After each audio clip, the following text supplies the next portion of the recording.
Well, welcome back to part 12B. I've had to break this up because I am trying to include as much of my explanations as to why I'm doing it this way as I'm going along.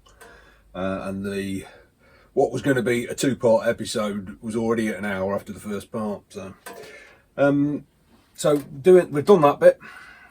It's only screwed on with a couple of screws at the minute. So the next bit was to make up the corner with the strengthening bracket in the middle. So this episode basically takes you through how I've generated that, and I am now going to reproduce that assembly to make t'other side. Hope it's all right. Enjoy. Right, so the next part, what the nice young chap said was use the radius on the new bit to match up near as you can get it with the curve on the flat pressing, and obviously that piece needs to be somewhere adjacent to that, so it's sitting a bit high at the moment, but it does pull down, and I've marked a line around to the left, so it's adjacent enough. It's certainly within a mil and a half. What he then said was, when it comes to welding it on, because this has got a reinforcing piece underneath, carries these, you can see it's spot welded in, and it's spot welded down there. He said basically nick it, take off the outer skin, and then this bit can spot weld back to that reinforcing piece.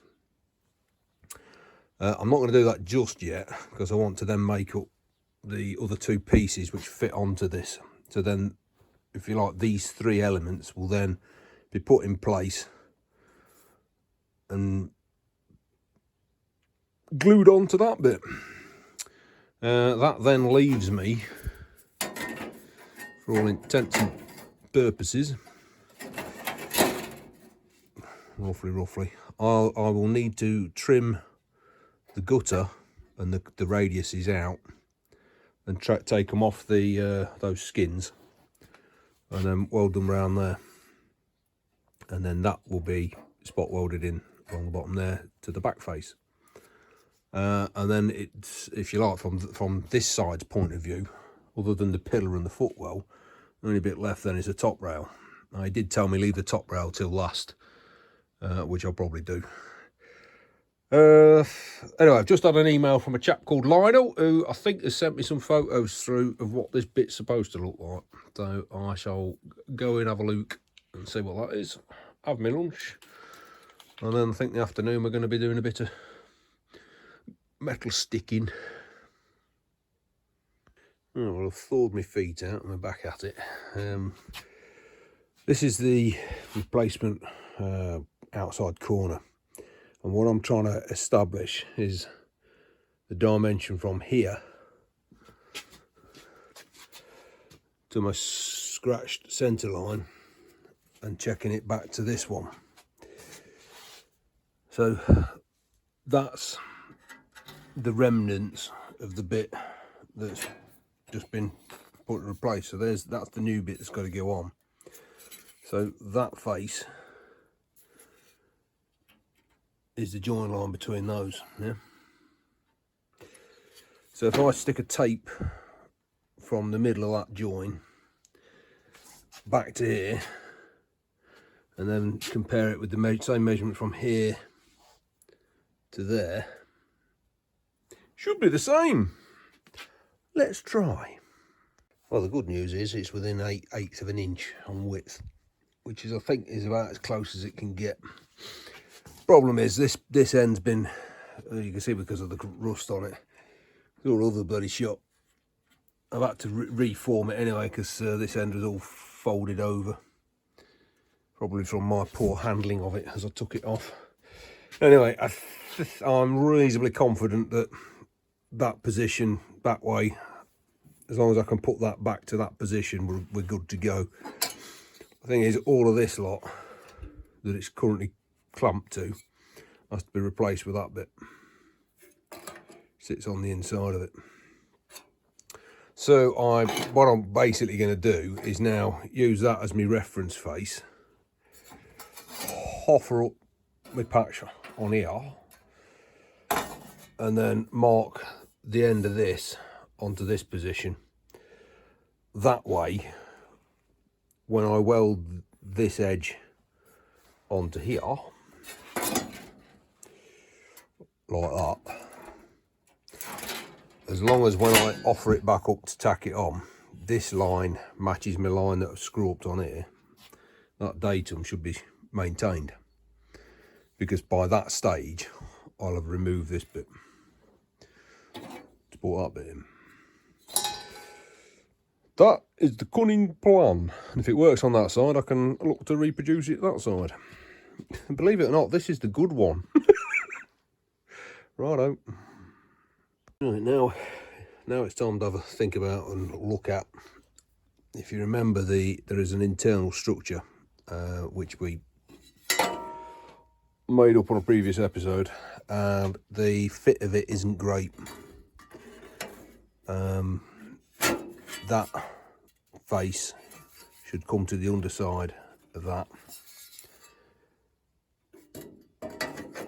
It's not a million miles off, but it's going to need a bit of fine tuning. So if we look at it, as you can see the lip where the door seal goes, door hinge here where my thumb is, that's where the bracket would fit, so that that plane matches up. But the flange that I willfully cut back is too short, so I'd need to tack a bit on for that. But in terms of its alignment, it's not actually that far off. So I might bugger about with it a bit more, weld an extra piece onto that, and see. But before I start doing any of that, I just want to see whether this face here comes across far enough to catch those. Right, well, a bit of a messing about with, if I put a straight edge across the top there, and it's coming out, I'm still a little bit high, but I don't know whether you can see that joint moving. It's within a mil, yeah. If I then take that face, I'm within, what, 1/8 of an inch on that, and that's lined up. So the position between this piece and this one's just got to come forward a little bit. Not a million miles off. So I think I've obviously got to chop that off there. That was an inappropriate bend. That should, in theory, then give me a brace between that face and the face that's sweeping across here, which is that. So I'm going to try and get this piece offered in now, and if it works, then other than a bit of minor mods to the flange length around the back here where I'm running short, we're not going to be a million miles away. So I'm just weighing up before I go ahead and do the next part. Is there anything else I need to mod on this? I forgot to cut out a little bit around that entry point for the steering column. I have put a small, I don't know if you can see it here, just a small slight crease just to flex that edge up against the one it's been welded to. The question is, am I better welding it from this side or from the other side? To weld it from this side, I'd have to shift the frame over and basically tip the thing upside down. But even then, because of this recess here, it's not going to be easy getting a torch in, and access is crap. Whereas on the other side, I'll be welding it along this section here. So what I might do, so I've got to decide, I'm going to plug weld it, which means basically you drill a hole and then seam round the hole, if you like. So the question is, do I drill the holes in the new part or in the old part? And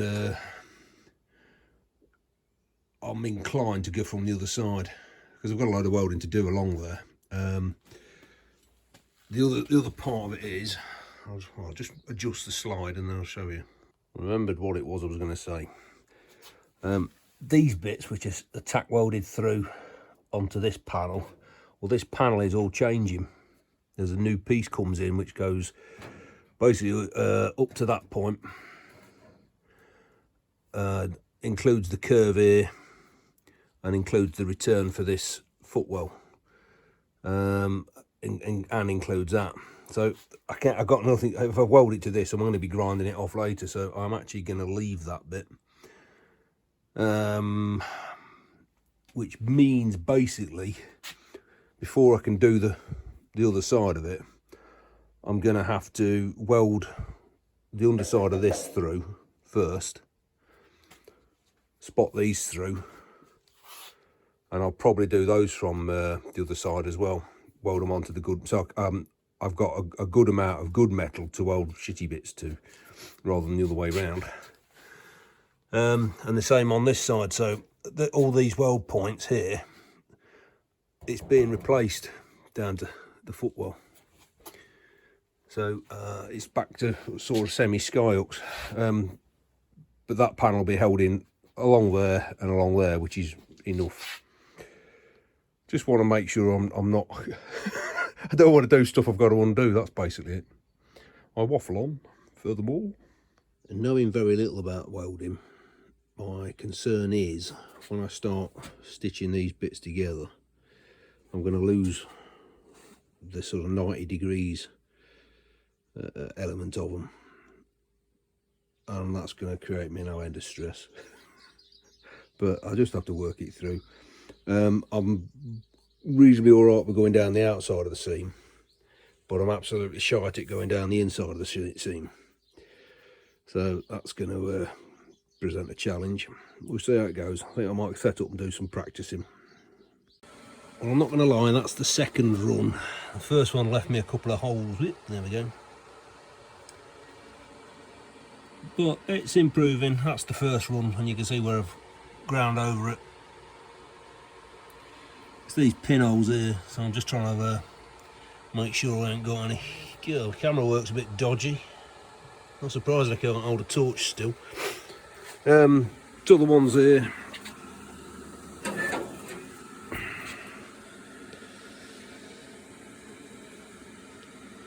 And that's straight after welding it. I'm not showing you the inside because I'm ashamed. Anyway, I've given it a good pull about and it's not cracking and groaning, so it's fused all right. I'm just waiting for this to cool down and then I'll tickle it up and spray some bird shit on the inside. So that's it clamped in position, and it's the flange of the new piece is clamped to the inside face flange, which is basically its position. And the measurement from there to my centre line is 29 7/8, which is an exact match to that side. So that's a bit more reassuring. So I've scribed down my line here.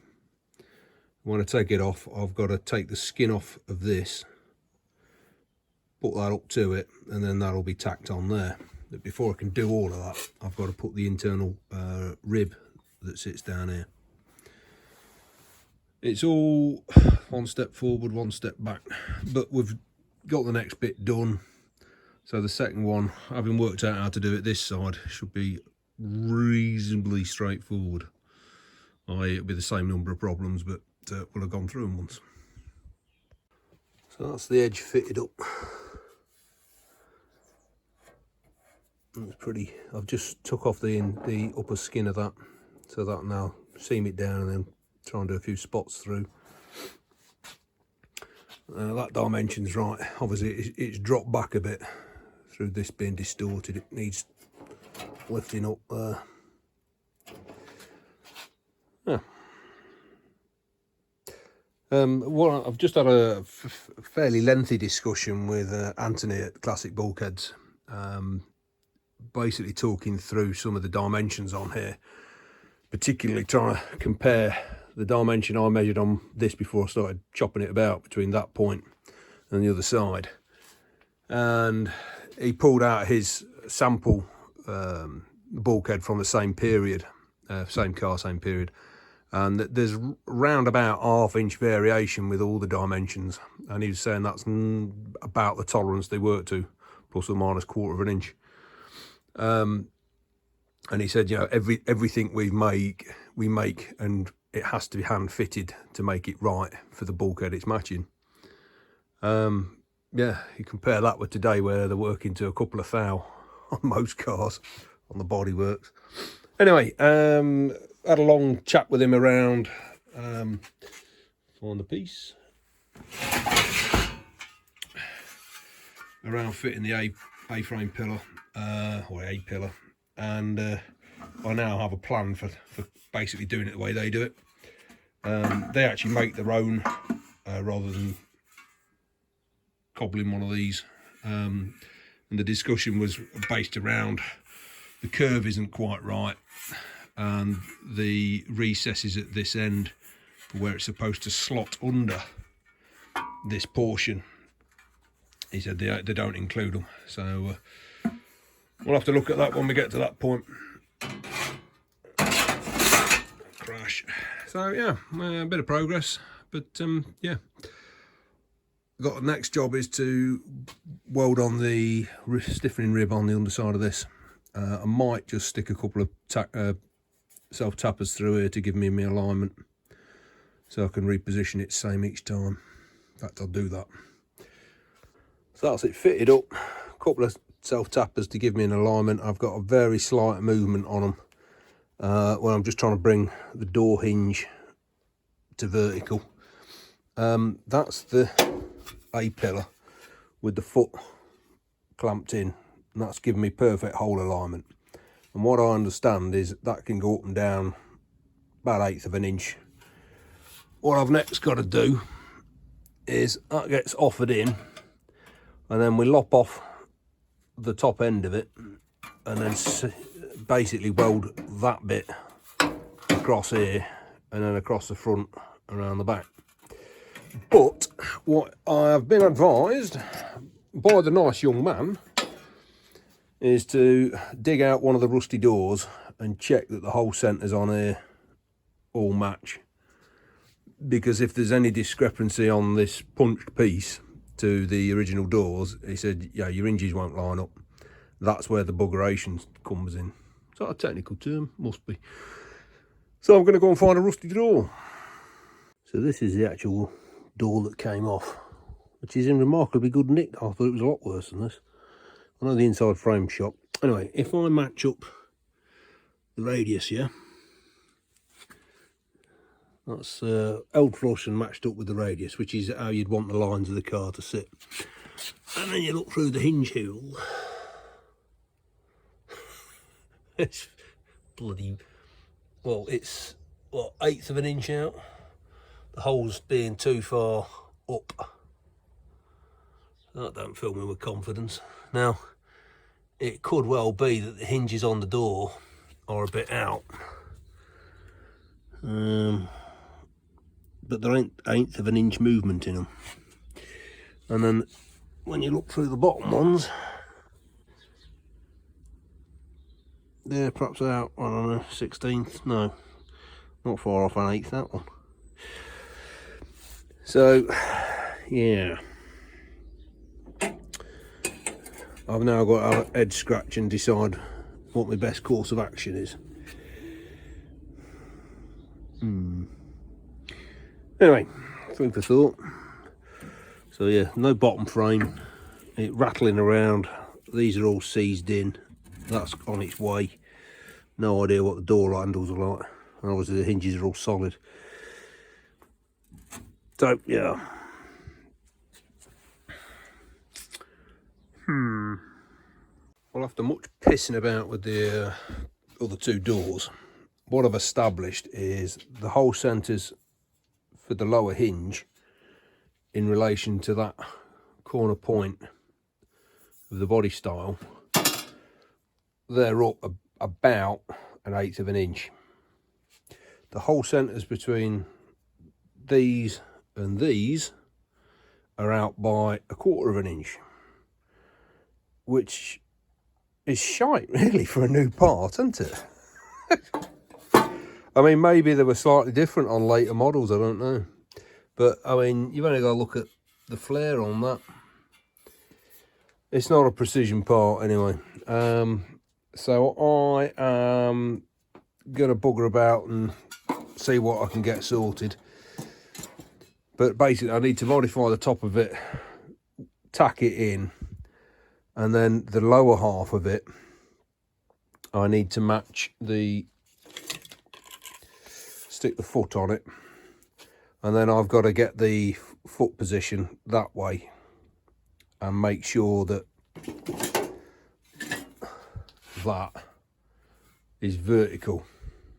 So if you like that, I am making another assumption, which I'm going to go and check. I'm assuming that that face all the way along is parallel. So I want to make sure that that face is in the same plane as these. So I am going to tip my jig until they become vertical, and then use my spirit level to check that that's then vertical. What I've established, I've been doing a bit of measuring up of the bulkhead in its overall frame, is it's not sitting in the frame as square as I'd like, which means I've got to put something like a 1/16 of an inch packer under that one to lift that corner by an 1/8 of an inch, roughly. Then I can start using the frame as a bit of a reference point. But yeah, I know when I was talking to Anthony from Classic Bulkheads, he was saying that they don't use these. What they actually make their own up now, and they, if you like, it's cut out, folded, and then this bit is curved and bent so that that position to the holes is right. But more importantly, that position to those which are on the side here, they're spot on. It's that kind of attention to detail which you get when you work with a firm that's what they do all the time, as opposed to just a firm that's chucking out parts. Yeah. Anyway, it's getting dark, I'm cold, I'm getting irritable, so I've had enough.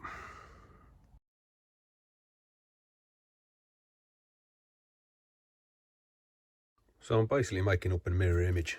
So this is the bought part with the corner unit, with the hinge holes.